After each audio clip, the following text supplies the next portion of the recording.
You separate yourself from the congregation. You separate yourself from and start looking at the congregation and say, well, we have come together. But everybody is on his own. And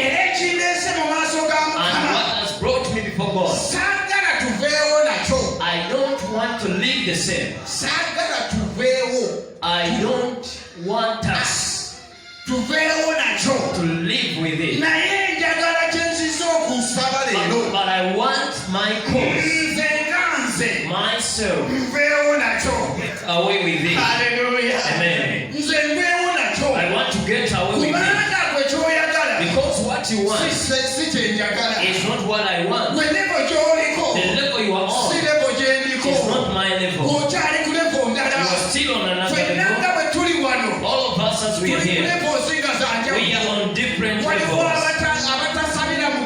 There are those who doesn't pray for 10,000.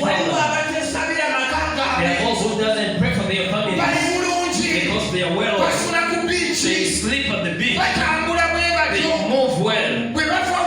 When they get up here, they are going to put on those and move and I see. Oh.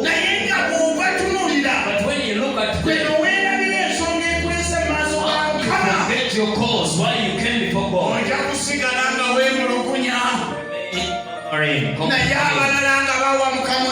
When others are going when others are testifying, praise the Lord. Begin seeking God. Begin searching for God. Search God for your future. Search God for your children. Do not seek God to help the church. Don't seek God because of the pastors. Don't seek God because of everyone is today. Seek God. He reveals himself to you. So that he reveals himself to you. So that he reveals himself to you.